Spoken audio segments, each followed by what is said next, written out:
எதுக்காகத்தானுங்க இதை பேசுறாரு? ஒரு செக்ட பிரிக்கிறாருங்க. அதாவது நிறைய பேர் இதே மாதிரி பேசி கிடக்குறீங்க. கொஞ்சம் பேர்ல எல்லா மீடியாவும் ஒரு பிம்பத்தை உருவாக்குறீங்க. என்ன பிம்பத்தை உருவாக்குறீங்கன்னா, காவி வேஷ்டி தாடி எல்லாம் போட்டு அவன் இந்து, பச்சை கலர்ல வேஷ்டி கட்டி தலப்பா கட்டிட்டானா அவன் துளுக்கன், தாடி எல்லாம் வச்சுட்டானா. இவங்க பூராமே இந்தியாக்காரங்கிறத ஒரு 3-4 தலைமுறைக்கு முன்னால இவன் யாருங்க? நான் கேட்கறது என்ன, 3-4 தலைமுறைக்கு முன்னால இவன் யாரு? இந்துங்க. இப்ப யாரு? கிறிஸ்தவங்க. இப்ப யாரு? முஸ்லீமுங்க. இப்ப யாரு? இந்துங்க.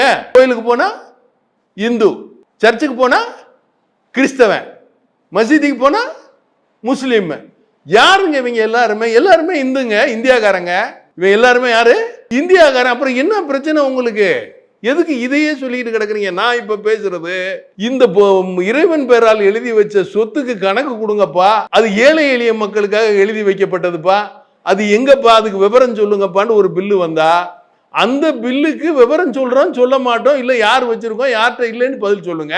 இல்ல அந்த மாதிரி இதே கேட்க கூடாதுன்றாவது சொல்லுங்க. எல்லாம் கேட்க கூடாது, நாங்க பதில் சொல்ல மாட்டோம், எல்லாத்தையும் நாங்க அமைக்கிடுவோம். டோட்டலா நாங்க ஒரு 200-300 பேர் இருக்கோம், நாங்க பிரிச்சு வச்சுக்கிட்டு இருக்கோம் ஐயா, இதை கேட்கவே கூடாதியா, அப்படி பேசுங்க. அதை விட்டு இஸ்லாமியர்களையே முன்னால கொண்டாந்து வைக்கிற பள்ளிக்கடாக்குற இஸ்லாமியருக்கும் இதுக்கு என்ன? எங்க ஏழை எளிய இஸ்லாமியன், நான் சொன்ன மாதிரி சச்சார கமிட்டியில ரொம்ப கீழ்மட்டத்தில் இருக்கிறது இவன் தாங்கிறாங்க.